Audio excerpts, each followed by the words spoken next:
Hello, everyone, and welcome to TFYLP, episode number 288, recorded May 12th, 2018. Happy Mother's Day to all you mothers out there. And I am your host, Drawn Land, a.k.a. Weird Wolf. Along with me this evening is Headmaster Dawn. Everybody. And Robert Simmons. Howdy, howdy. Hopefully, if he can join us in a few minutes, Rick Alvarez. Let's see here. Did he post? Oh, he's on. So let me add him in real quick. He's a late bloomer here today. Paging Dr. Fine, Dr. Howard, Dr. Fine. Yes. Speaking of He's yes, did you all see Masterpiece Megatron from Beast Oh, Wars? who hasn't? Oh, of course. We are live. So Rick is now here, and as you see him, wave at him. Hi. But happy nice. Mother's Day to all you mothers out there. Hope Mother's Day weekend. Tomorrow's Mother's Day, and many of you may be watching this on Mother's Day. Hopefully you guys are having a great holiday. I know I spent the afternoon today with my mom. We had a cookout and everything. It was really, really nice. Traffic was horrible, but didn't really help that they had road construction on a holiday weekend on the interstate nearby. So everything was down to one lane. Yeah, not fun. It took me 40 minutes just to get from the interstate to where I live, and it was like it's only like 5-10 miles off the interstate. Terrible. You guys are quiet. Just pondering. I'm just mesmerized by the story that you're telling. Please continue. Yes. Yeah. Well, that was all of it. That was all of it. Well, have you guys had a good Mother's Day weekend so far? Chilling. It's with Mom gone. There's just not much of a weekend. I'm going to call my aunt tomorrow, but that's about it. Well, that's I mean, mothers are next to kin. That's close enough. I mean, that's something to do on a nice holiday weekend. I mean, the weather's been great around here. I know. I'm just glad to see the snow kind of finally moving away. Now it's we crept into the 90s here today. So Yeah, it looks like we're going to just jump past spring again down here and just go right into summer. Pretty much. Yeah, some of you guys are on the ball. I noticed that. Tonight we're going to be talking about a couple topics. They're not huge topics. One of them actually, if you've been following the show for any length of time, we cover it at least once every year around this time of year. We're going to be talking about convention refreshers. Basically convention etiquette, not any conventions in specific, but we're going to be talking about some do's and don'ts at conventions, things that you should and should not do whenever you're there. But the first topic that we're going to be talking about is something that was raised on our Facebook group here recently, and I've actually noticed a lot of it myself, and I don't know about you guys. People, whenever they try to sell things, sell Transformers in particular, they try to get like new or premium prices, or like vintage mint condition prices for incomplete broken junk. And it seems to be a growing trend lately. It's like, oh, well, I got this Rodimus Prime. He doesn't have his rifles or those shields, and he's missing a couple wheels. I want $150 for it. No. Just no. We're going to talk a little bit about that, how to properly gauge what you have and generally what it should sell for. And no, eBay isn't always the end-all be-all for selling your items and everything, because sometimes even those prices are a bit inflated. But keep in mind that the buyer is it all depends on whether or not somebody really wants what you have to sell. If somebody really wants it, then they'll pay for it. It's But only worth as much as someone's willing to pay for it. Yep. Absolutely. And I'm the only one who doesn't see Rick at all. I see him. He's coming through just fine on this. You can't see me, baby. John Cena. Can you see him, Don? Yeah, he's there in all his glory. It's probably a Skype thing because it's probably because I'm still in the process of growing back the beard. So you don't be alarmed. It's a process. It'll grow back. Don't worry. You have hacked a beard and it is trying to come back. Before long, you'll look like Braun Strowman. Well, I'll tell you, it's only a matter of time before somebody gets these hands. So, yeah, it's a wrestling reference, Don. Okay, good. That's. See, you have two podcast hosts that are huge wrestling fans, and you're lost on it. So you might as well just start following. I mean, I watch American Gladiators. I watch something fun. This is fun. No, well, compared to wrestling, American Gladiators is fun.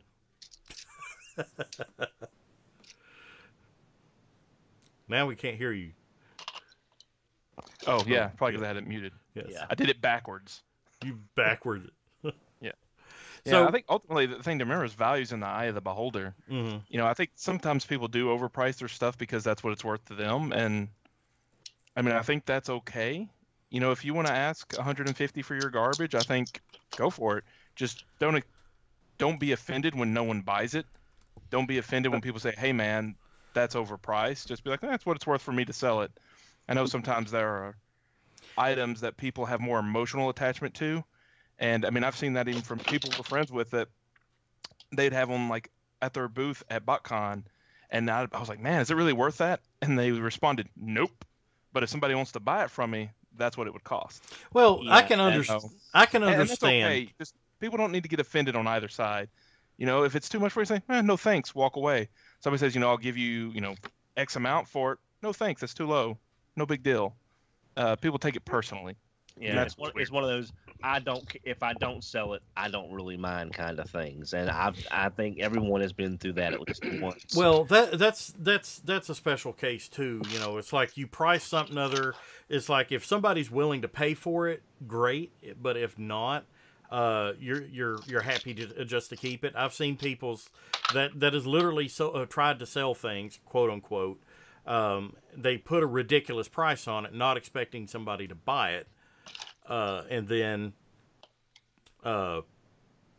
nobody does, and they're like, "Oh, well, look, I didn't sell it, so I just guess I get to keep it." But if somebody does buy it, they'll get a lot of money out of it. Eventually, your wife catches on. Mm-hmm.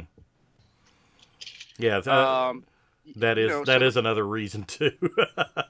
So the problem is not like, to me, it's not, and this doesn't really apply to conventions. This is more life in general.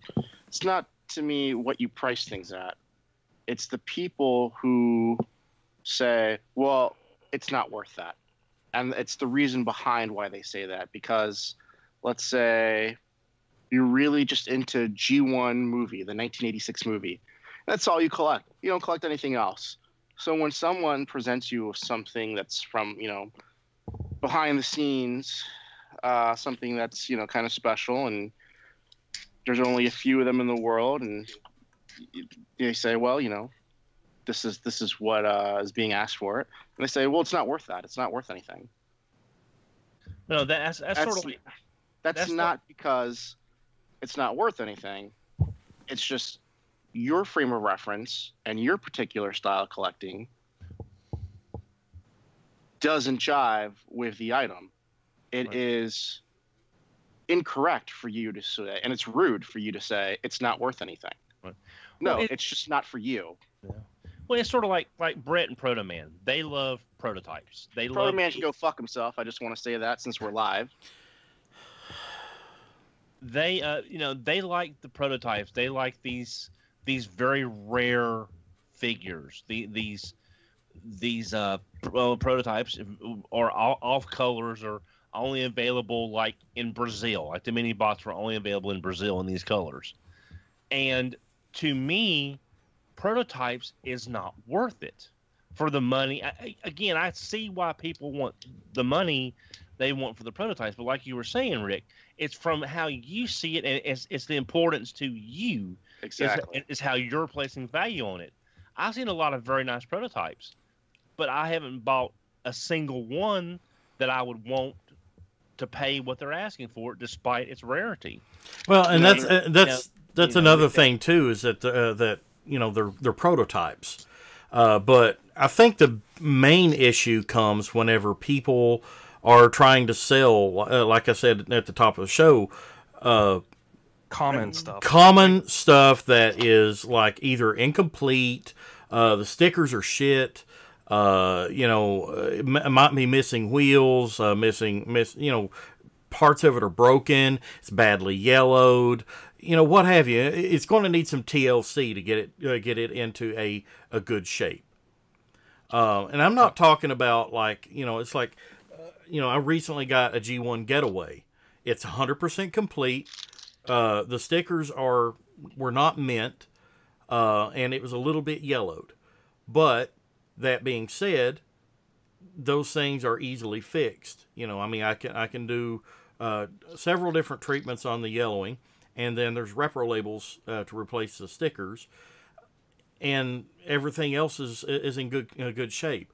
And I got it for a good price, a price that I was willing to pay. I found reasonable. But let's say, and I got that off Mega Toy Fan. Let's say let's say if he wanted $150 for it.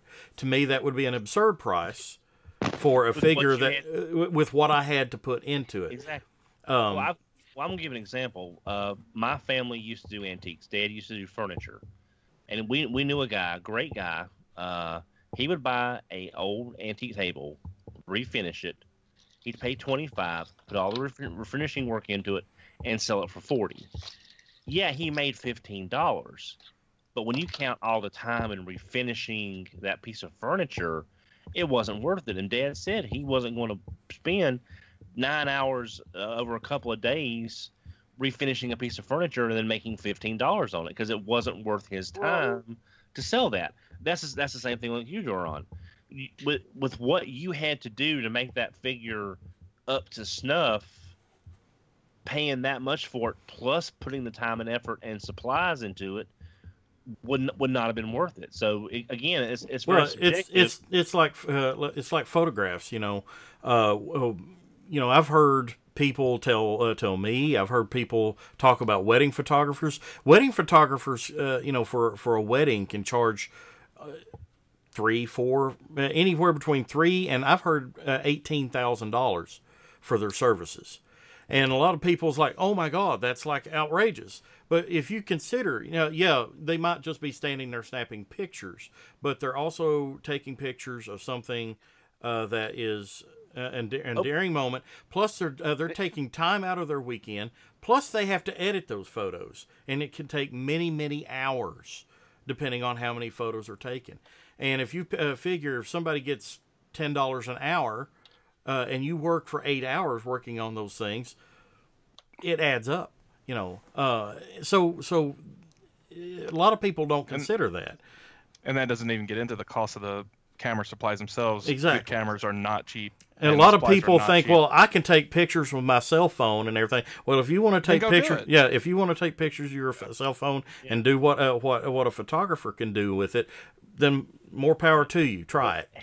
But having sold cameras in my life and having had access to very high grade single lens reflex cameras, but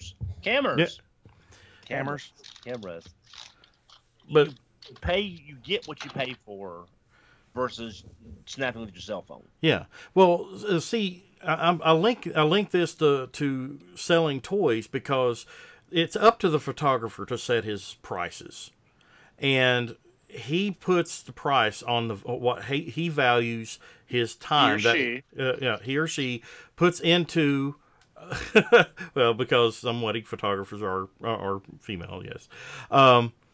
Into the they value what they value their time that they put into this work. And if somebody is not willing to pay that, then they'll go on to somebody else. But eventually somebody will say, okay, I value your time as much as you're valuing it. I will pay you that. And in the same way with toys, you know, if it's like I've got this thing here. It's the Cyber Battalion Optimus Prime. They sell these things for like $18 at Walgreens.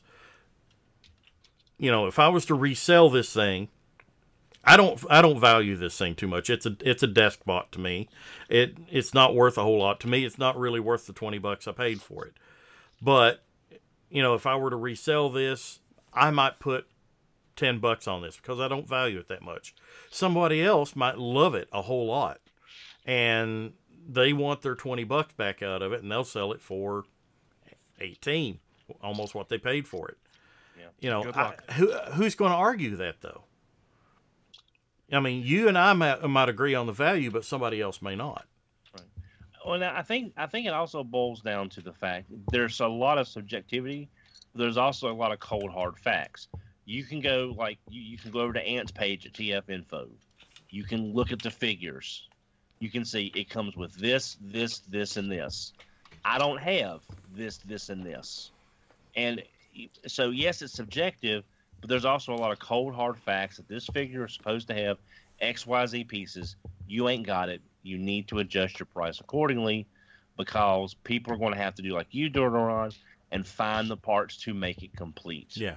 Well, I mean, fortunately, you know, the stuff that I bought recently was complete. I made sure that, you know, that I at least wanted it in complete condition. I really wasn't concerned about the stickers. To me, that was a non-issue. Yeah. If the stickers are shit, repro labels are out there. As long as I know that there's a repro label set for it. Now, if there aren't repro label sets for it, then that's whenever I will be really a real stickler on it because let's face it, there aren't stickers. Yeah, there aren't repro labels for every G1 toy out there. And you might be willing to pay a little bit more if the original stickers are in better shape. Yes. If there's no replacement sheet. Again, and see, it goes right into condition, and I think that's a key point in what was brought up on our forum, is that, you know, people are wanting mint condition, you know, really great, really fine, very fine condition prices for something that is not quite up to snuff. If you're using the C scale, let's say it's a C8 toy. I think that's the highest grade you can give a loose toy, is it not? A C8? Is anybody familiar with that? I think it goes up to C10, but you just got to specify whether it's loose or whether it's I think it can be. Well, at any rate, let's say C8 is the highest you can go for a loose toy, and somebody's wanting asking a C8 price, but the toy might be a C4. You know, yeah, you buy it, it's going to blow up. Yeah. I think, you know, when people sell stuff too, I think a lot of people tend to list high, given that they expect people to haggle, and they want that room to haggle. Because if I list two of the exact same toys, like literally exact, if I have one for $10 and then I have one for $13, if someone offers me $10 on the 13 one and I sell it, they're like, man, I got a good deal. But if I list that one for $10 and they offer 8 and I say no, they're like, well, 10's a rip-off price. I'm not going to do it. People want to feel they win a lot of time when they're buying used stuff, especially, I mean, even on eBay with best offer. You know, they feel they got to go a little under or else they don't win the sale. And it's just stuff. You know, there's no winning involved. Mm-hmm. So, you know, like people, so it just comes around to you put a little extra so you can come down a little bit and it helps make that sell. Well, but you got to be willing to list the people's offers. You can't, you know, be that guy that says, here's my garbage. I put top tier price on it and I'm not going to budge. Well, I mean, at that point, I mean, you're just going to, when you're still sitting on it 6 months later, just acknowledge why that's happening and adjust if you're going to adjust. Well, I'm going to go back to what my dad was saying, because, you know, we did the flea markets, the yard sales, the antique shows.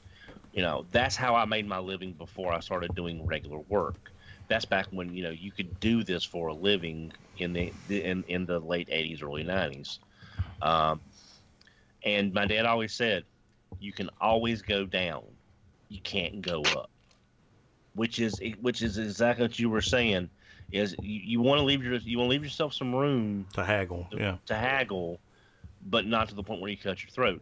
And the other thing is that it's also a lot of the times, as far as the interaction between buyer and seller, this will come up again in our convention talk later on. Yeah, that's one of the reasons why I paired these two topics, is because they kind of go hand in hand. When you make an offer, either through eBay's best offer or in person at a dealer's booth, don't be a Richard. Don't be a jerk. Don't be a dick. Don't say, hey, I'll give you that. Or I've actually had I've had something starting with a buy it now at $9.99. It was just a figure. I think it was an Robots in Disguise. I can't remember what it was. It was basically a little less than retail plus cheap shipping. Someone offered me $2 and wanted free shipping on a $10 figure. Please lose money to sell me this. Yes. So again, if you're going to make a best offer through eBay, if you're going to make an offer in person, one, don't be an ass. Make a legitimately honest offer. And if somebody's asking $10 for something other, it's not unreasonable to ask $7 or $8. They may or they may not take it, but it's not unreasonable. And don't offer $2 for it. Yeah, that's ridiculous. And it's also how you do it. These people are trying to sell stuff to make money. In many cases, this is their living. Don't say, "Hey, I'll give you this," because you're devaluating their stuff that it's not worth being sold. Whereas you go in and say, "Sir or ma'am, would you consider taking 8? Would you consider taking 7?" And show that, hey, I want to buy it, but I also want to try to save some money. Would you consider it? The worst they're going to do is say no. But you don't piss them off, and you don't be a jerk. And the next time it comes around and they have something you want, they may not even budge for you, because they'll remember you that you were an ass and you treated their stuff like crap. So remember, toy karma is real. It will get you in some fashion. I am a firm believer in that. Another thing I'd like to note too is that when you're selling off of eBay, remember that you're selling off of eBay. eBay has the widest market. It has the most buyers. It is going to get that top tier price. Usually what I do when I'm listing stuff is I'll go to eBay, look at sold, not completed, sold auctions, see what it actually sold for. Also look at what's currently listed, because that's your competition. And also consider the condition of it. That is the number one thing. Consider the condition of what you have. Yeah, it has to match what you have. And then once you get that, get rid of the outlier, something that's sold way under or something that's sold way above. You can't look at those. Get your average. And then from that average, knock off 15%. Because you're not selling on eBay. You're not paying eBay fees. You're not paying PayPal fees. Knock that off. Everyone wins. If it sells for $100 on eBay and you're trying to sell for $100 in a Facebook group, why would I buy from you? I'd rather spend $100 on eBay, and eBay is so buyer centric. Like, I know I'm safe with that purchase. If I'm buying it on Facebook, there's some risk involved, and you're just trying to milk more money out of it. You got to mark off that 15% that no one is paying anymore. It's not going into eBay and PayPal pockets at that point. So keep that in mind.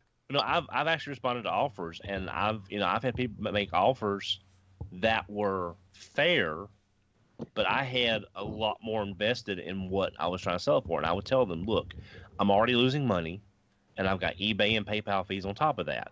I really can't go that low because I'm already losing. I'm being honest with them. I'm trying to get back of most of what I can and cover my fees. And if we were in person, yeah, sure, I could do that price, but we're not in person. Yeah, and a lot of times I've had people email me back saying, hey, I understand that. It's no problem. They may not buy it, but at least they understand that, hey, I'm not trying to rip anybody off. I'm just trying not to lose my ass. And a lot of folks will understand that to a degree. It's like, hey, I have a Rodimus. That's a Rodimus. They're asking $100 for it, but theirs was mint. Theirs was the plastic wheel or the rubber wheels variant. You have the plastic tires variant. Yours is missing the rifle. The chest sticker's ripped. consider what you have. Don't, take the high and the low, and be reasonable with it. It's not that hard. It's not that hard, but there are just so many people. They just look at, okay, I've got this character that, I've got Cyber Battalion Optimus Prime. I want to sell this, and they don't take into consideration. I hate that. Just look at that. I know it tabs in, but it doesn't stay. I hate this thing. But look at Dawn. At least I'll give you $2 plus free shipping. At least it's not Robot Masters Optimus. It's a step up from that.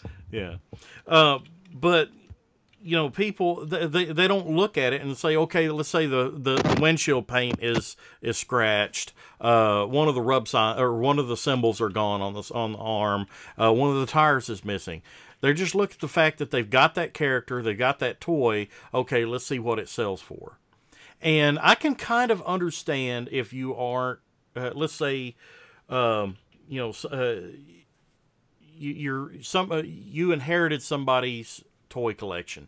You don't know anything about it. It's like me.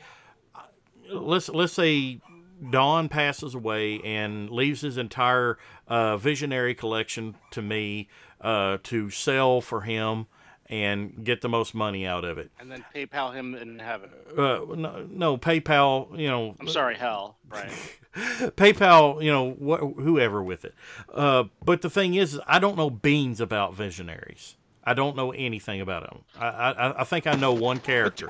But you know enough about collecting in general to know that you don't know. And to know that I need to find someone that does know, or I need to go find some wikis, or I need to go find some articles to tell me what the hell this shit is, because I have no clue. You wouldn't just immediately, know enough about how the world works to not do that. But some of the best deals I've ever gotten, either on Facebook, message boards, or eBay in particular, comes from a lot of people that don't know what they have.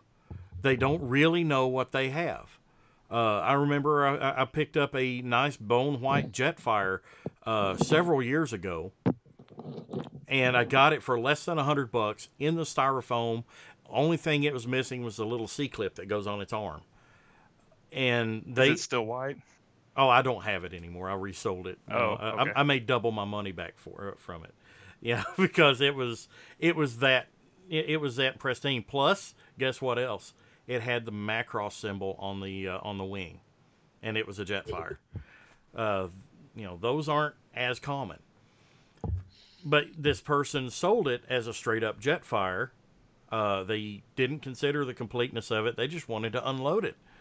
It was a person that I think they said it was their brother's, and they sold it. I mean, there's value in knowing what you know about a toy, and I think that's completely fine. All of us have been in the Transformer world for a long time. That knowledge doesn't come for free. No. And for some people, that's okay to them. It's like, man, I got $100. I didn't have to do any research. That takes time, and time is money. And so I think it totally makes sense for people that don't know what they have to be okay with not getting full value on it, because they don't want to spend the time doing that research. It's the same when people sell them lots. That's a pet peeve of mine. And when somebody's like, oh, I want to sell like my animated Transformers collection, and they've went out and they've priced them all, and they want like full value of it as a lot, you're not going to get that. You're selling it as a lot. If you want full value, you got to sell it piece by piece. If you're going to sell it as a lot, you're going to have to come way down on that price, because somebody else is going to buy that as a whole and have to sell off a lot of pieces that they're not interested in. I mean, you might find that one magical buyer who's like, man, I really wish I had the whole animated line, and I don't have any of them. But, that's needle in a haystack at that point. Yeah. I think my worst experience from selling a lot, or a small lot, I sold the Fans Project M3, the Stunticon set. I didn't like it. There was nothing wrong with mine. It was not broken. Still had the boxes. I had them out on display. I decided I don't like this thing. Diesel's a mess. I'll never mess with him anymore. Diesel is terrible. I still have it, and I don't even know why. So I transformed them again. I boxed them all up, and I put them up on eBay. And this was back whenever you could still get the whole set brand spanking new for, what was it, 550, I think. And I was asking 400 for it. I just wanted to unload it. I didn't care if I lost a whole lot of money on it, but I didn't want to lose my ass on it, if that makes any sense. There was somebody sent me an offer of $150 shipped on it. I thought it was a joke. I come back and at first I didn't even answer it. After a couple of days, they sent it again. Would you accept my offer? And I'm like, no, it's a ridiculous offer. And then they get mad at me, and I'm like, why are you mad? It's ridiculous. We're getting a lot of feedback from somebody. Yeah. One of my pet peeves, and it's starting to become a trend now on Facebook, are these raffles. People who put up something, and it's like, all right, here's a Rodimus. 15 spots, $10 a spot. It's $150. Okay, that's fine. But then there's people who say, all right, here's a Rodimus. I'm going to put it up for a raffle. 30 spots at $10 a piece. That's $300. Now you're ripping people off. I got into a lively discussion with someone the other day, and I got blocked on Facebook because they took this item right here, this giant, the big T-Rex. The one that poops things out. The one that poops things out, still, it's just showing up in stores, and they're like, hey, putting up this T-Rex for raffle. 30 spots at $10 a spot. $300. What are you going to do with the rest of that money? For a toy that sells for $54 and it's just showing up. And his argument was, well, it hasn't shown up anywhere. Okay. So I made a point to send them a picture of mine and then to go to the store and take a picture of the one they had there and send it to him. And he accused me of basically cock-blocking him, his sale. So people who take advantage and try to sell something to people who, I don't want to say they're naive, but maybe they're not thinking it through. And sometimes as a buyer, you enable these people to act like shit. So when you're buying something, take things into consideration before you purchase it, whether it's on Facebook, especially at conventions. Ask questions. Another situation which happened recently was somebody bought a Diaclone figure. And they get it, they start looking at it, and they're like, wait, some of these parts don't match up. So he goes back to the seller, and he says, hey, I spent $150 on this, man. What's going on? Are there repo parts in here? It's like, oh, yeah. Transformer version. Yeah, there's some repro parts in here. I had to make some reproduction parts. I made it myself. Okay, well, you didn't say that in the price. Yeah, but for the price you paid, you obviously wouldn't have real parts in there. You paid $150 for something that if it had all the real authentic parts, it would have been $300. Yeah, but you didn't tell me it had repro parts in it when I bought it. You advertised you're it still as muted. Complete. You're still muted, Robert. You advertised it as being complete. You didn't advertise it as complete with repo parts. False Here advertisement. Parts. Yeah. So people need to be careful, and then check and when you're buying off eBay, check people's feedbacks as well. That's what it's there for. All right, guys, just try to be smart about it. What were you trying to say, Rob? You're still muted.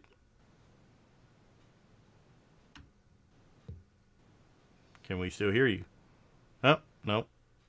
His mic's messed up. Anyway. Don, did you have a comment on that? No, I mean, the raffle thing is not something I'm familiar with.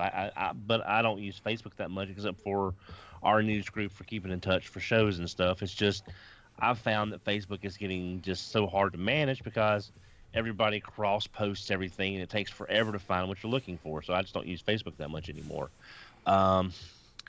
But yeah, I can see where the raffle thing would get really shady really quick, but omitting something, a lie by omission is still a lie.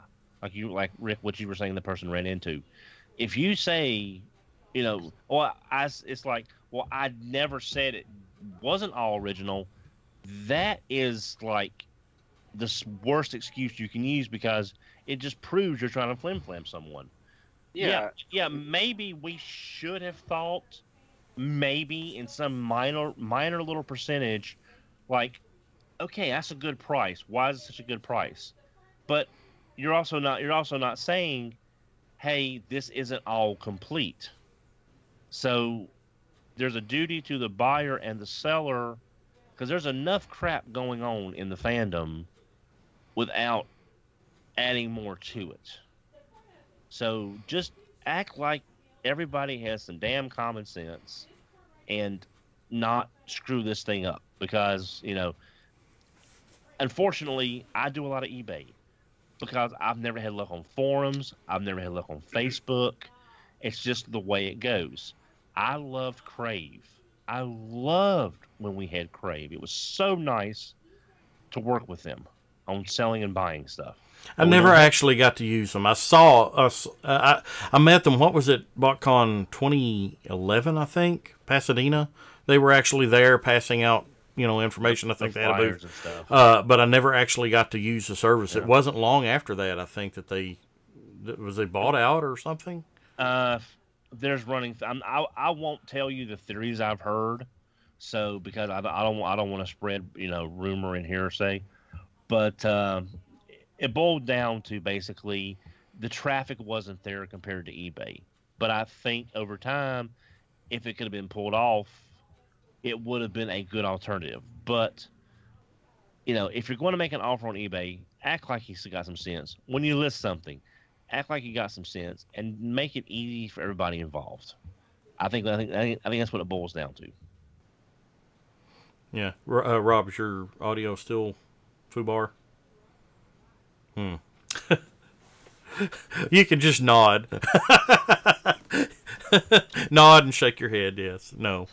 But, I never really, Rick, I never really experienced the raffles until I got into the pimps. Yeah. Yeah, but you understand how we do it on pimps, yeah, right? But those seem to be the most fair raffles I've ever seen because there's some really good stuff in there, and to buy in, let's say there was a Sky Gary and a Macross Jetfire and like I want to say a Grandis or something other. I mean, and then the buy-in was like $17. I'm like, God, 17. Yeah, but there's $17 at 25 spots or 20 spots. It makes sense, right? Yeah. And there's multiple prizes. You always get to choose what prize you want, and they're all high-end prizes. I think you have a loose wire, Rick. There you go. Oh. Can we hear? Can you? Nope, can't hear you now.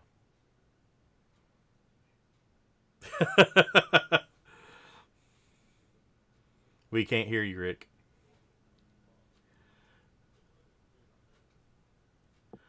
I think he knows this.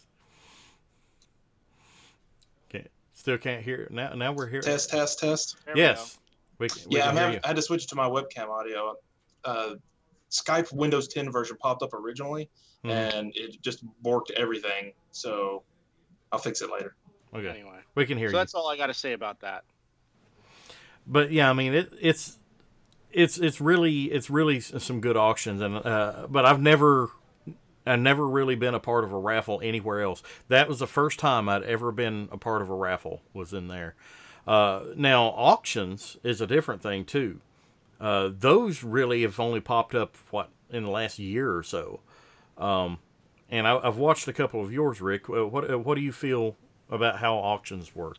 Do you have a good experience so with another that? trend besides the raffles, and I'm not saying don't do raffles. I'm an advocate for raffles if they're done right, the Just way we do them. Pay attention to what's being sold and pay attention to how much they're getting versus your odds. You know, if they're trying to sell you this for $10 a spot, and there's 30 spots, that means, you know, that's $300. All right, they had to buy this, so you take out $50, and then they have to ship it. You know, if shipping's included. But that's still they're ripping people off. They're taking advantage of people. Right. But, I mean, if So somebody wants to pay that, I mean, maybe it's worth it to somebody to try to get it for that much cheaper. I mean, I wouldn't do it, but I mean, they didn't put a gun to somebody's head and say you have to buy into my raffle that I'm totally trying to make a lot of money off of. But you have to be vigilant, a vigilant consumer. Because the more people buy in, you would be buying into a $10 raffle. It's only $10 out of your pocket, but you're supporting somebody ripping people off. Ripping off the community. Yeah, I think that's And this is why I don't buy G1 stuff off eBay anymore. I buy very rarely do I buy G1 stuff off of eBay anymore because you don't know if it's authentic. You don't know if it's got repro labels on it or if it's, you know, it all depends on how you collect. I only like to buy stuff if it's complete. You know, I don't like to mess around with parts. I'm too old to collect parts anymore. Yeah, I got a USS flag in the box here, but I've been trying to complete my loose flag for over 10 years because I'm kind of lazy and I go through my periods of time where I complete it. When I look for parts, and then, you know, same thing with my Castle Eternity. I've been trying to complete that for almost 10 years as well. Shit, no. Since 2005, I've been trying to complete that. It was the year 2005, and he was trying to So, you know, I like to buy stuff that's complete. I like to know what I'm buying, and when I'm paying a premium for G1 stuff, as I often do, I need to know exactly what I'm getting for my money. I haven't bought a vintage. A homeowner taught me that. I haven't bought a G1 off of eBay in years. Yeah, I mean, I'm just the same way as you, Rick. I want to see it in person, and you don't know if the joints are seized on it. You don't know if it's, you know, how yellowed it is by a picture, because some people's lighting is utter shit. So they may have yellow lights, and a white figure may look yellowed, but it's not really, you know, or vice versa. So it's best to see it in person. Now, if you want to take a chance on it, by all means, try it.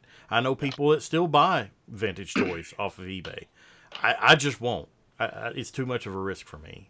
All right. So you'd also mentioned auctions, which is another thing that I dabble in. So on the Facebook group that I'm an admin on, the Robo Pimps group, we've started doing auctions. Now, a lot of toy groups out there have been doing auctions, and there tends to be two types of auctions. There's a comment auction where you post an item and you say, hey, I'm putting this up there, bid in the comments. I'll let the bidding go for 2 days. So people look at what the highest bid is in the comments, and then they put in their highest bid, and it's like a reply type thing. I find those to be tedious.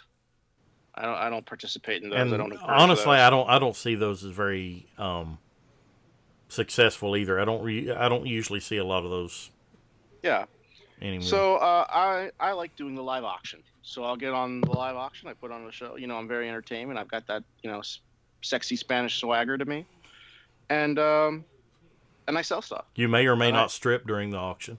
I may or may not. And so modest. Drink liquor during the auction, or say, hey, if somebody bids an extra $5 on this, I'll down this whole bottle, whatever. Oh, sure. Punish yourself for doing it. Yeah. Well, you know, I was going to drown the bottle anyway. It's just a way of driving it up. So I think auctions are pretty good. Live auctions are pretty good. It all depends on the host and how they present the auctions. So a quick example, people do this. All right, I got this Shockwave here. I'm going to start the bidding at $5. All right, the way I would do it is the way I do it, I got a shockwave here. There's a little crack here in the front of the box. As you can see, it's sealed on this side. It's sealed on this side. This item is from 2018. This is the Decepticon Evergreen Shockwave. I'm going to start bidding at $5. There is no reserve on this. There is no buy it now. Please comment. We're going to run this for 2 minutes. Let's go. And and a lot of people set up a timer that you can see. Some people set up a timer, yeah. Some people set up a timer, and then every time somebody bids, the timer resets itself, kind of like when a kaiju attacks. I'm all for that because you're not paying eBay. You're doing the work yourself. Yeah, you're doing the work yourself, and you're not giving the money to eBay, to a big faceless corporation. You're just giving money to PayPal, which is used to be a subsidiary of it, but no longer. Yeah, it used to belong to eBay, but now it's its own thing again. Well, it used to not, then it did. Now it does again. So. Oh, it does again? So you're only giving money to one faceless corporation instead of two, and I like that. I didn't know eBay was back part of eBay again, or PayPal was back part of eBay again. Oh, yeah. No, It's not. They used to be. PayPal started by itself. Then eBay bought it, and now PayPal's back by itself again. Oh, I thought think you said it was back. skirting the lines of trust laws and stuff like that. Yeah, it was like basically just cornering the market. You're buying and paying through the same company and all that kind of stuff. Yeah, they're double charging you double. We're charging you to run the auction, and then we're charging you a fee for the money. So, before we move on to the convention refresher, last thoughts on people who try to get gold for their garbage. Rick. Don't be a dick. Listen, just because you have some... You know what? Going back to when the special editions came out in Star Wars, I used to be really big into Star Wars then. I was in high school, and everyone and their mother went up to their attics to get their old Star Wars toys and flooded the market. And everyone thought, hey, I've got a Star Wars toy. It's worth $1 million. No, it's not. It's one of the most produced toys of the last century. All right. I have a 2007 Bumblebee. I want full price for it. Yeah. You have to know what you have. Just because you have something that is well known in popular culture, be it Transformers, Legos, Star Wars, Hot Wheels, whatever, you do have to do your research if you want to get top dollar for it. Sometimes you just put it out there, you don't know what it is, and somebody recognizes it and it hits big and you make a ton of money. Great. Sometimes you make a quarter of what you could have made because you didn't do the research. It's all, just don't be a dick in how you go about it. That's all. And just remember, when you sell to a dealer, you're generally going to get about half of what it's worth. Don't be that person that goes to the dealer and says, well, I looked it up on eBay and they sell for this. You're not going to get that because the dealer has to sell it for that amount in order to make their money. They have overhead. They have expenses. They have to pay employees, insurance, whatever. They have to make a profit. You can't sell it to them for top dollar because then they can't sell it. A good lesson of that is watch Pawn Stars on History Channel. I know it's all set up, but you see a lot of people. Way to plug your own show, Duran. Yeah. Hey, I got to. But you see a lot of people come in there. They'll call in an expert, and the expert will say, "Oh yeah, this guitar is worth $1,700. Gene Simmons held it himself. He autographed it down here in the corner. It's worth $1,700." And then the expert will leave, and the guy's like, "All right, I want $1,700 for it." Then Rick comes back, "I can't give you that. I'll give you $1,000." And they're like, $1,000? Oh no, you can't do that. That's robbery. He just said it's worth $1,700. Well, Rick's like, I've got to frame it. I've got to sell it. I have to make a profit on it. I can't. And more importantly, he's the one who has to find the buyer. Exactly. Hey, if you want that $1,700, you go out there and you find the buyer. A lot of smart people too that whenever they find out how much something's worth, they'll go and try to sell it themselves, rather than just go ahead and sell it. Or if they just don't want to mess with doing that, they'll say, all right, I'll take a hit on it, but I'll still be getting a good chunk of change. All right, I'll take your $1,200. They'll haggle, get it up to like $1,200 and leave it at that. There's some room there for him to make some profit it's reasonable. Yeah. But don't ask for full price. It's good to go to a dealer because it's instant sale and it's instant cash, right? And it just saves you a hell of a lot of trouble. Let the dealer worry about cleaning it, selling it, piecing it together, finding buyers, shipping it. Let them worry about that. But just know that, that's going to cost, their time is worth something as well. One other thing too. Don't be a dick. Rare items. What is the best rule of thumb for trying to sell something that is not easy to come by? The first thing you got to know is that for rare items that demand premium, it is hard to find a buyer sometimes. Sometimes it's going to take you a while. Sometimes it could take you a year or more. Yusha Brave. To find the right buyer. So just, be patient. Be patient. It's like whenever I went to sell my Brave collection, the really nice pieces like King Jader and a few others, they sold really quick, relatively really quick. And then some of the lesser known pieces, it took forever to sell them because nobody knows what they are. First of all, second of all, they don't want to pay the premium prices they demand because they are so uncommon. So it took a long time. I'd say it probably took a year and a half to finally sell all through all of my Brave stuff. Now I've got one item left, and that's my Dino Geist. He's not going anywhere. He's like one of my favorite toys of all time. Dino Geist. But he's yeah, the sweet one. Do you know that's Justin Guarini? Who? The guy from the American Idol. Oh, really? The little sweetness. Yeah. From Dr. Pepper. Okay. That's that Justin Guarini guy from the first season of American Idol. He came in second to Kelly Clarkson. I know some of you weren't born back then, but I was. I just didn't care. The only one that I'm not older than is Dawn. Dawn could be all of our dad combined. Yeah. I want to turn this podcast around. Hey, y'all remember when we didn't have clickers and we'd have to walk up to the TV and turn the knob, and we only had 3 stations? Dawn was the one that made us do that.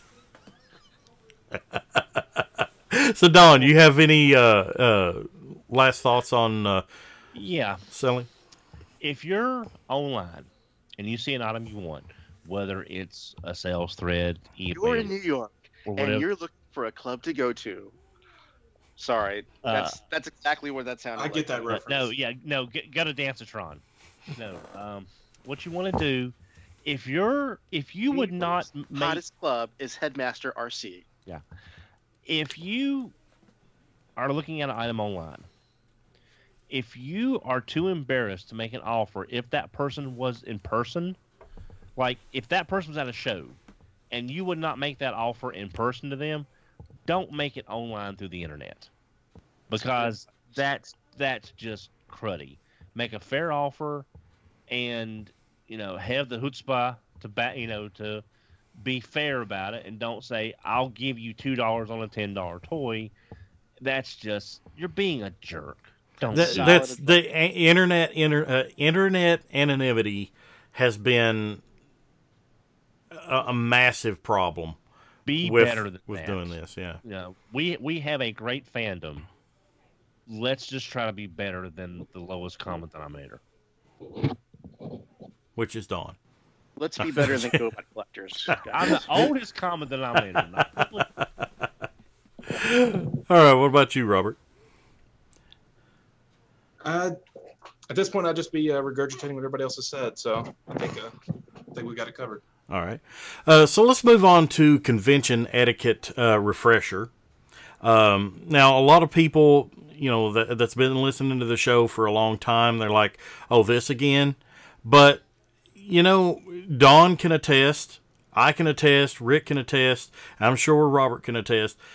Conventions, it seems like people forget some of the most basic things. And number one, we can all say it together. What is the number one? Take a damn shower. Wash your damn balls, people. Lord. This is what And brush your Brian teeth. Savage would never let me do this. He said it would be insulting to people. So I always wanted to take like a Cyber Planet key Mm-hmm. and put it in a bar of soap. And the only way you can get the Cyber Planet key is by using that bar of soap. And then you get that special Cyber Planet key. And he said, no, that's insulting to them. Necessary, If you but find insulting. taking a shower or a bath to be insulting, you have a problem. No. It's insulting to them because we're dictating to them hygiene, and we don't have the right to do that. But the thing is as a fan service, this podcast every year, and I know we're not the only ones that do.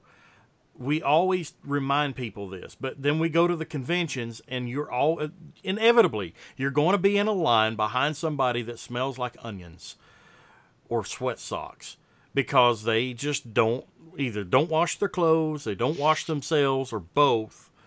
And they walk around the convention, they smell, and we're not trying to be dicks here. I want to be clear on that. We're not trying to be uppity.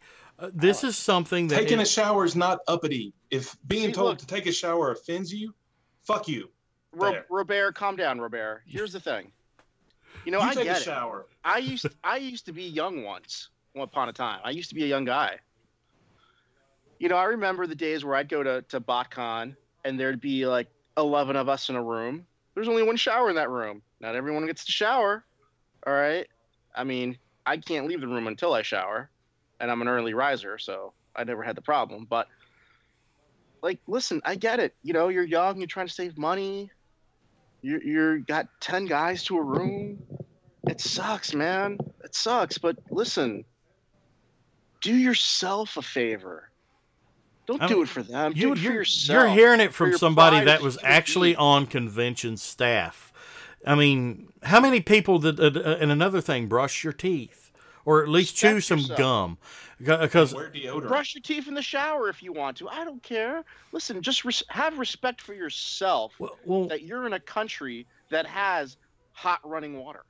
One thing I've noticed as a dealer helper is a lot of people will come up to you and they're like, hi, they want to talk to you, but then their breath, I don't know if they just got through eating an onion sandwich or what, or a big plate of spaghetti. Hey, especially in Chicago, I am a huge fan of Chicago deep dish. I love pizza. I love garlicky stuff, but at least have some chewing gum or something, that you can chew afterwards. And then go into the dealer room, and if you're going to be talking to people, it's like I say, these things sound so basic and so like, oh my God, why are we even talking about this? But we wouldn't be talking about it if it wasn't a problem. General hygiene is a key whenever you're going to conventions. Not just okay, the morning of the first day, and then, we went late. We had a lot of fun last night. Maybe we went out drinking and had a lot of fun times the night before, and then you only had 4 hours to sleep before the con opened up the next day. It doesn't matter. You still need to take care of the basic hygiene just for general common courtesy to your fellow con goers. Respect yourself. I mean, I get it, 10 guys to a room, it happens. It happens when you're a young guy. You just You can't afford it. Half people take your shower the night before, other half take it in the morning. You can't afford it. Now that I'm an old man, now that I'm 39 and I'm an old man, and I go to conventions and 39. I bring my kids with me. I get my own room now because that's just I'm in that place in my life where I need my own room. Techatron said in the live chat, when you're going to be in a crowded area, wear clean clothes and bathe. That just puts it so succinctly. And deodorant. Yeah, and toothbrush. Deodorant helps because you are going to sweat out there. Especially some of these conventions have really you're walking bad around standing up all day. Yeah, you're going to sweat a little bit. Listen, if you can't take a shower for whatever reason, you can't take a shower. All right. Just change your clothes, change your underwear. All right. You can't take, be considerate, wear some deodorant, if you can't, take a shower, put some Gold Bond medicated powder on your balls. It'll stop them from sweating. So you get that ball sweat that really stinks, like, respect yourself, man. Don't get your ball sweat stink to other people. Don't give them that. I don't want that. Now, speaking of balls. It's bad enough that you're ugly. Now you're ugly and you smell? God damn, Duran. Speaking of balls, let's change gears here and go on to something that Dawn was talking about earlier. General convention etiquette when you're talking and dealing with dealers. You gotta have some balls, but don't have so much balls that you're going to go up and way lowball a dealer. Don't if they it's just like the last convo. Just don't be a dick. Yeah. Say, hey, can you take X on this? No, I can't. Thank you for your time. Walk on to the next guy. Yeah. Don't sit there and say you will take. I've actually heard that. It ain't worth that. You'll take that. Yeah, it ain't worth that. Well, the person behind you says it is, and they're willing to pay. Get out of their way. And especially, don't go around making a bunch of offers in the first couple hours of the show. They're not going to listen to you. Yeah, the show's just opening. Don't try to undercut the dealer if the show's just opening. You save that for like the last hour of the show or the last day of the show. Don't go up to the Fun Pub booth and offer $150 for a $100 set. Wait till the club ends, and then you'll get $150. So here's something that's perfectly acceptable to say to someone.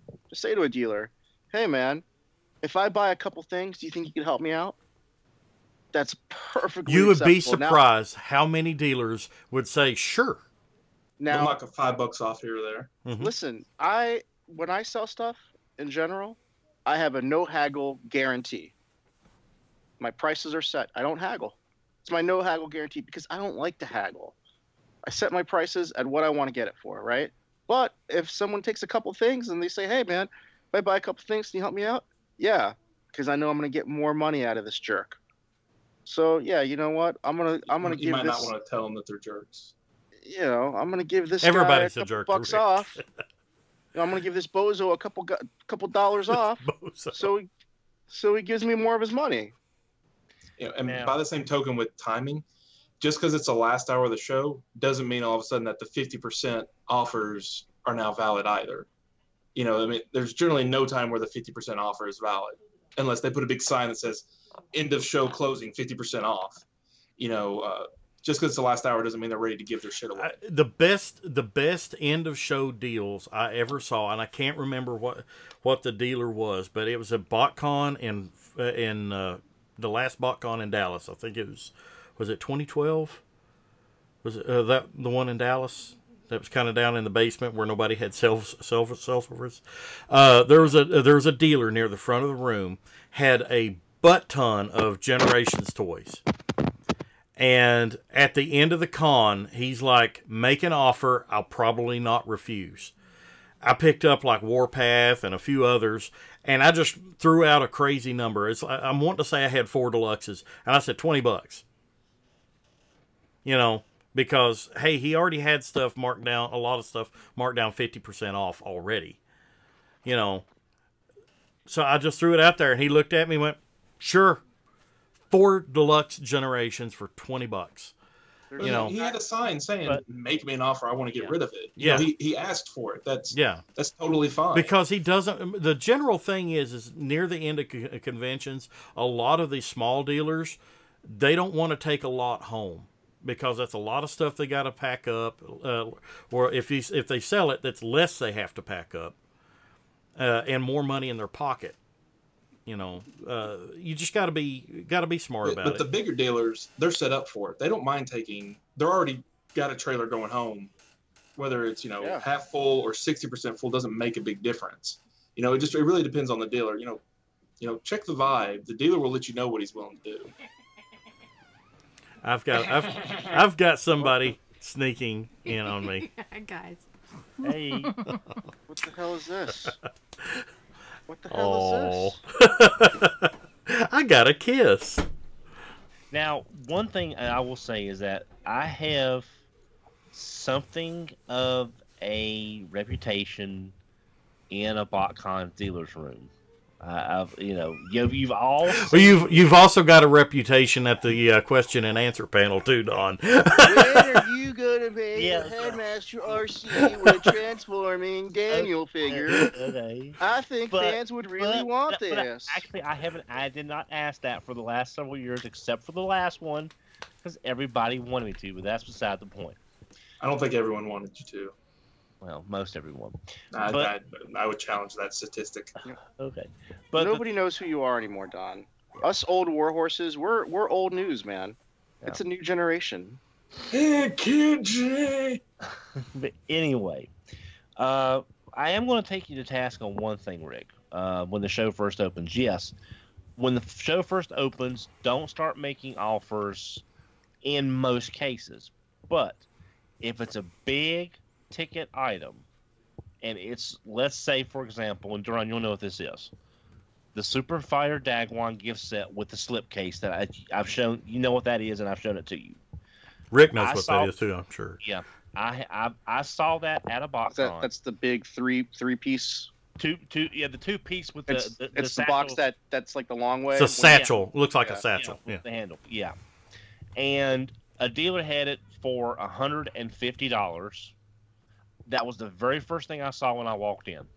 That's a pretty good price. Pretty damn good price, yeah. Now, this was several years ago. I told him, I said, "Sir, I know the show's just opened. Would you take $125?" He had it at $150. I asked him for $125. That's not unreasonable, though. That's not unreasonable offer, Don. Right, but I'm just saying, if it's a big ticket item, and it's your holy grail or on your list, and I'll talk about the list in a second, then a lot of dealers will at least entertain the thought because they're starting off with a big ticket sale. Don't be greedy, because you know you're going to buy it anyway, more than likely, because it's on your list. But you can save a little bit if you make a slight offer, because you know you're going to get it anyway. Unless it's just completely jacked out of range. So you still can do that in some cases, Rick. As far as but that's not an unreasonable offer, Don. Right, but I'm saying, as far as like you were saying at the beginning of the show, yes, it's not unreasonable to go up and make an offer, but it's not likely they'll take it. Yeah, it's exactly. not like I think that's the exception that Don's giving here. Like most dealers aren't going to.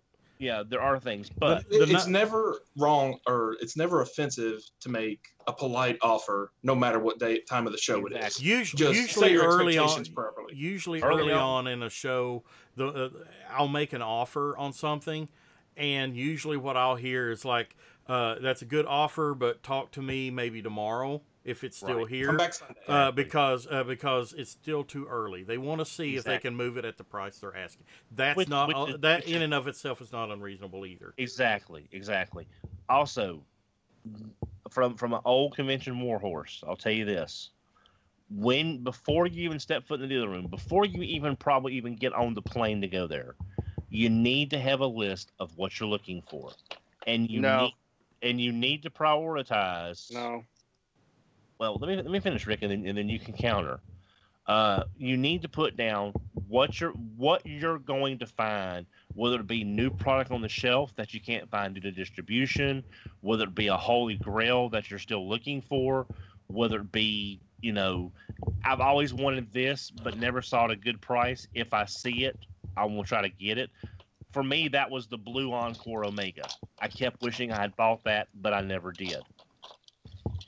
So before you walk in the door, before you start seeing all this stuff and all this great stuff you can get, because you're there and you have some money to spend, try to prioritize what you're looking for, because you don't want to blow all your money on really great stuff and then find what you're looking for and have nothing left.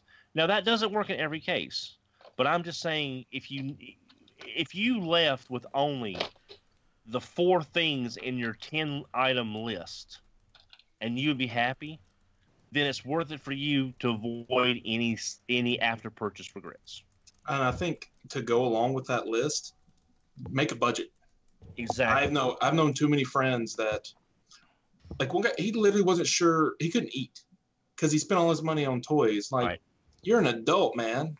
Set a budget. And I'm going to set a budget. Exactly. And I want to extrapolate on that. Again, having done this for so many years. I don't want to sound like a know-it-all, but I've done this once or twice. What you want to do is if you work public work, you know what your paychecks are. Take care of your bills before, take care of your bills after, so that way you're not landing at the airport and the next day you're wondering, how am I paying rent and eating? Yeah. Take care of all the stuff before and after the show, and then the money you have left over, that's what you take to the show.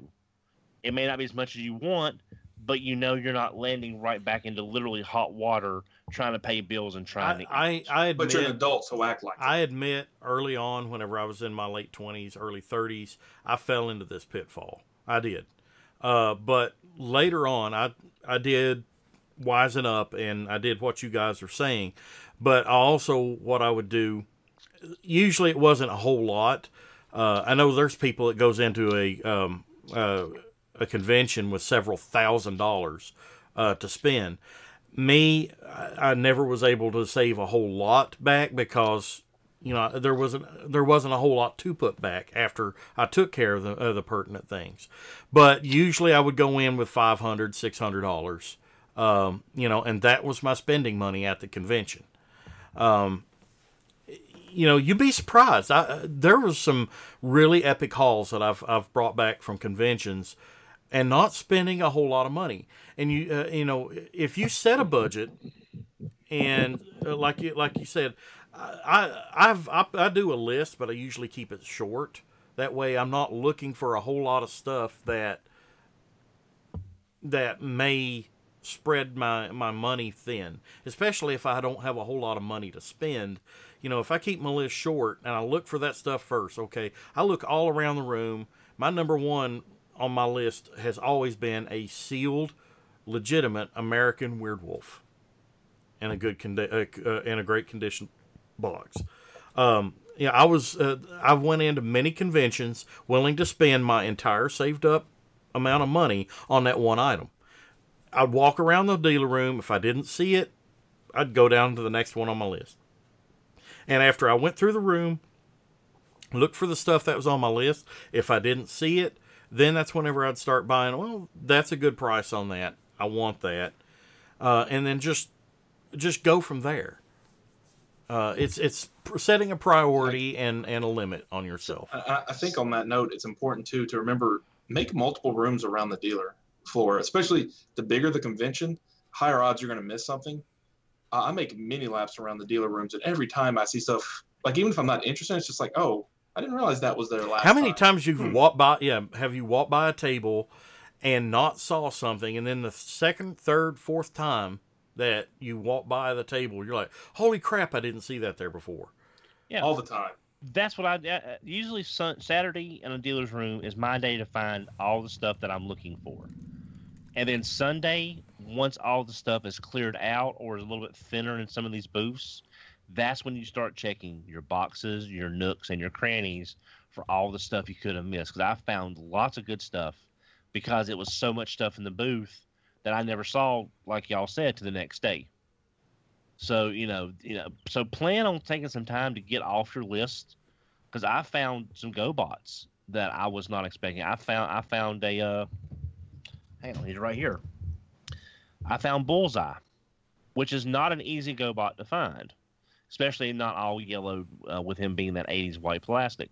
I found him for $10 in a corner behind some He-Man stuff, if I'm remembering correctly. Was he offering you a watch? In a dark corner? This, on that same token, feel free to ask dealers if they have stuff, and feel free to show dealers your lists. Oh because yeah, they want to sell you crap. If you got a list going up, especially if it's don't hand them 100 items, but if you got a nice list of 5 things, maybe 10, like they're happy to skim it and say, oh yeah, I got this. It's in this bucket under the table. Mm-hmm. Let me bring it out.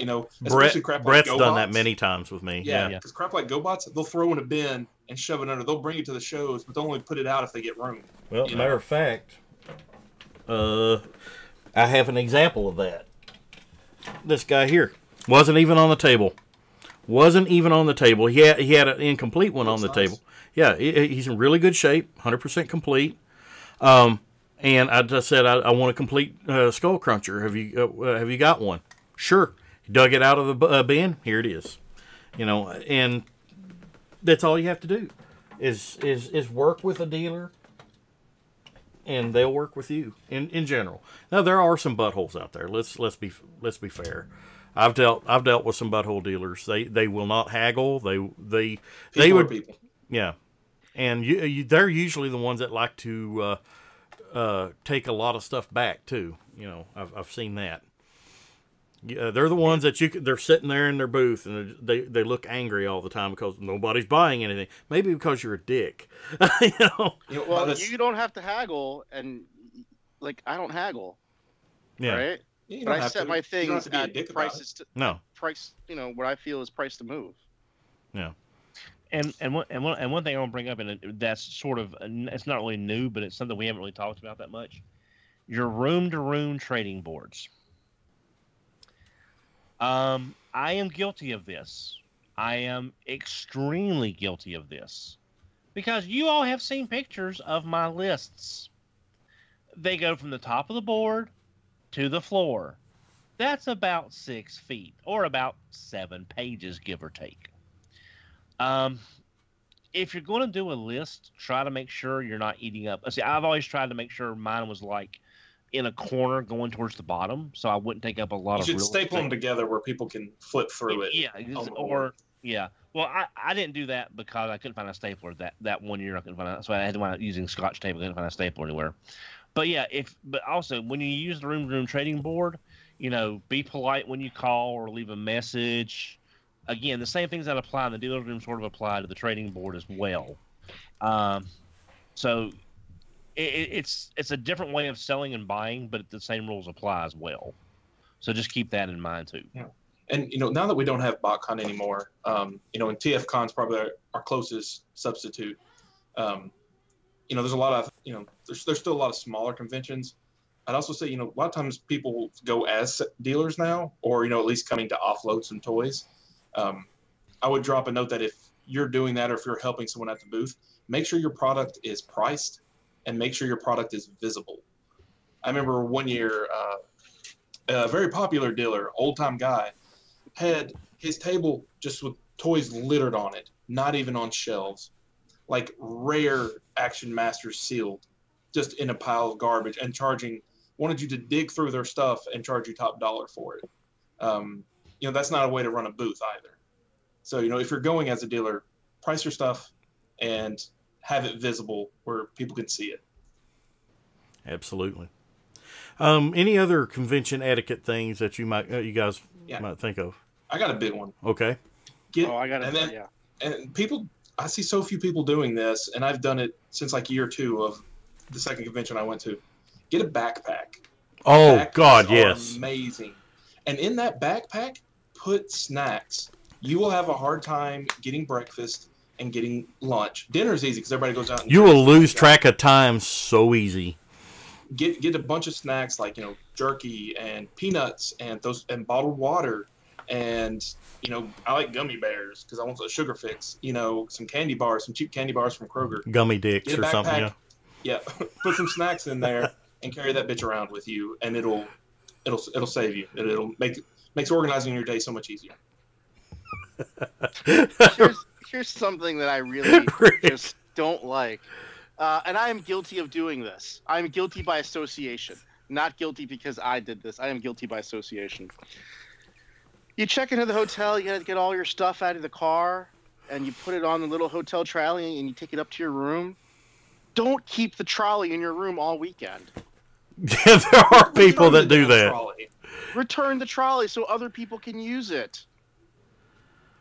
All right? Don't keep the trolley there all weekend, holding nothing, just so you have it available to you. How many of you went to a room-to-room sales thing and walked into the person's room, looked over to the right, and there's one of those trolleys sitting there? It's like, really, dude? I've seen it a couple times. I mean, it's not like the same person, but I have seen this. And it's, yeah. Don, you have any last minute? No, I think we've covered pretty much everything. Bathe, shower, use your deodorant, take food with you. I guess if I want to Don't add be a anything, Richard. if I want to add anything, the hotel staff is going to be drowning in people. Yeah, that's their job, is to help people. That's why they're there. But if you can be a little more pleasant, a little more patient, again, just they're there and I know they're used to these big crowds. But I have seen some of us get really short, really quick. Not us, us as the fandom, for no real reason. And having worked in retail most of my life, I know what it's like to. I mean, get a bad customer. they understand you might have traveled a long time.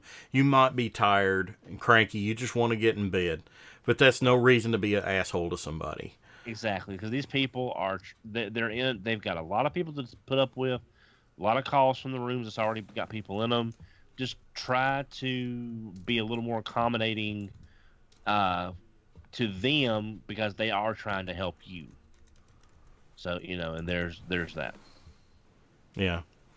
I think if I was to add one, it would just be plan what you want to do, what your goals are. Look at the convention before you go. And I learned this lesson the hard way the last couple BotCons that I went to before I became a dealer's helper, is that I didn't really look at the schedule, because my primary goal whenever I went was to go through the dealer room. And then I totally missed on panels that I really wanted to go to because I got so wrapped up into it. Pay attention to the time of the panels. Make note of the panels that you want to go to, and then make note of the time, and say, okay, I need to watch the time, and I want to go to this panel. I almost the very first time Peter Cullen came to BotCon, I think it was the one here in Lexington. I almost missed his panel. I had to sit near the back of the damn room because so full. I almost totally missed his panel because I was in the dealer room trying to haggle with somebody, and I finished up the deal. I don't even remember if I bought the figure or not. I'm like, oh crap, I'm about to miss Peter Cullen's panels. And I think I sat right in the second or third row from the back. And I wanted to get there early. You actually had a seat though. Yeah. I remember we had people sitting in the aisle, like on the floor and lined up in the back. That was such a packed room. Well, I think it helped that I actually knew somebody in the room and they had an empty seat next to them. So, but it would have really benefited if I'd paid attention to time and made a note of all the panels. So the following years after that, I would actually keep track of when I needed to leave the room. And then it got to the point where panels really didn't do anything for me, so I didn't really care. But there are still a lot of people out there that they need to and want to experience panels at these conventions, and they'll need to pay attention to that. So that's a really important thing there. Pay attention to your messenger. Yeah, I'm dick pics. Yeah. On that note, of paying attention to the schedule and what's coming up, I highly recommend just any trip you're making, have a packing list, of what you're going to bring, so along with, your list of stuff to buy and your backpack and your snacks, list of stuff you want signed or autographed. So, go through there and know who's going to be there, and make sure you have those things packed away, ready to get signed for when you show up. You don't want to get there and be like, oh man, I really wanted my DVD signed, but I left them at home. Oh, and one real quick thing. Know who's there to sign stuff that you want to get signed, and then bring it with you.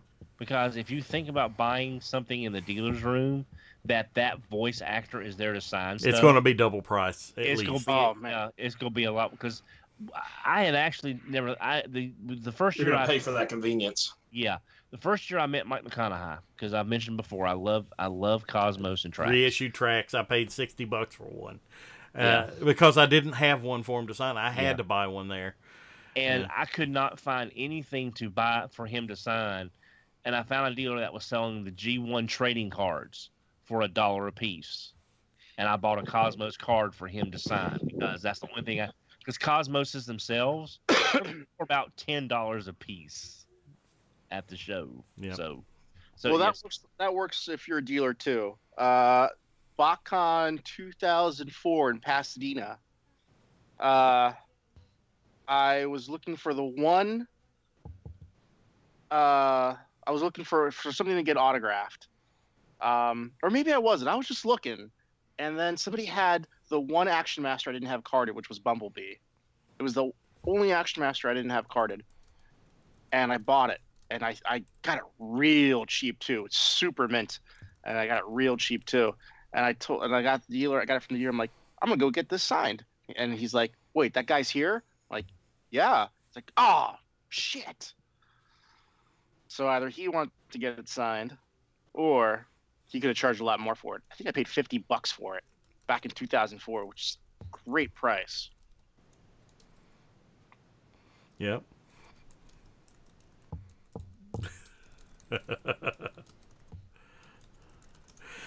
So I think that'll wrap us up this week on TFYLP. Hopefully the information that we've talked about tonight was really helpful on many accounts. I mean, we talked about selling things online.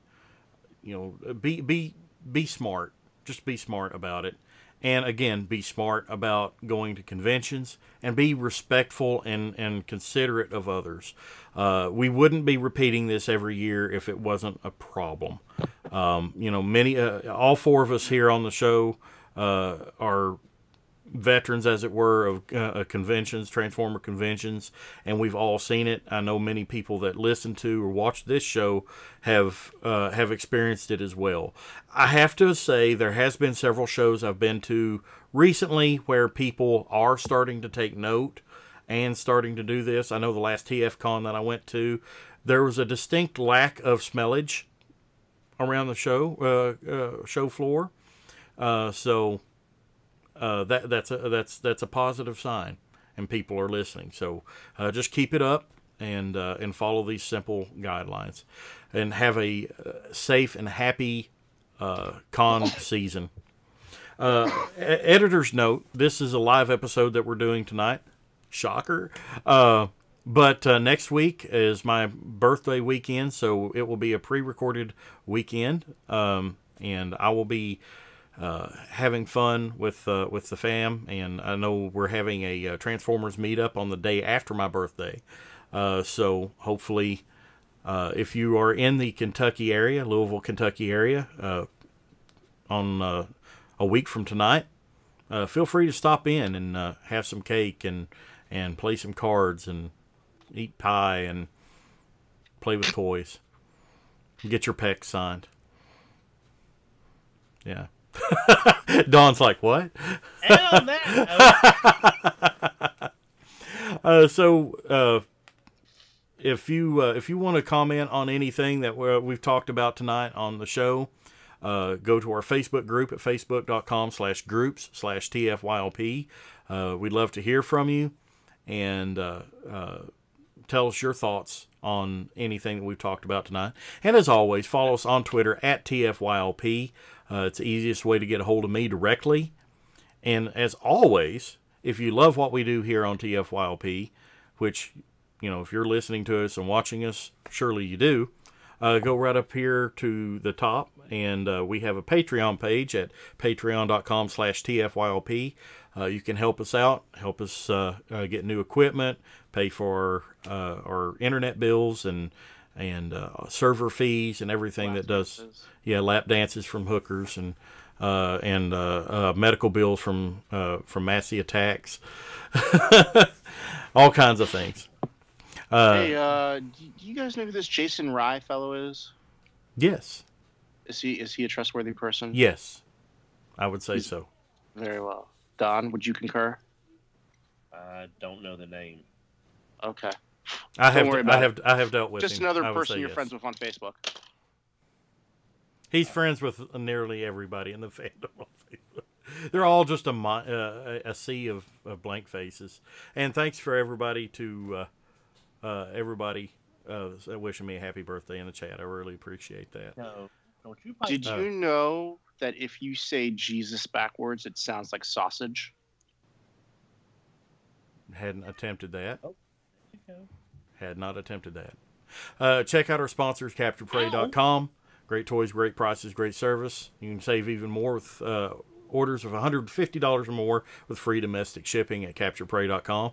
And if it hasn't hit already, there is a pile of loot option that's coming up. I believe it's called the Stasis Pod. It's where you can order your stuff and have it ship at a later date and save on shipping. So that's coming to Capture Prey. Also, check out Ripped Apparel. There's a lot of great stuff at Ripped Apparel. And if there's not already a great promotion already going, you can use the promo code TFYLP pod and save 10% on your orders at Ripped Apparel. Thanks everybody for joining us this week. And for Headmaster Don, Rick Alvarez, and Robert Simmons, good night, everybody. See ya. Sausage. I gotta go too, y'all. I gotta be up for work.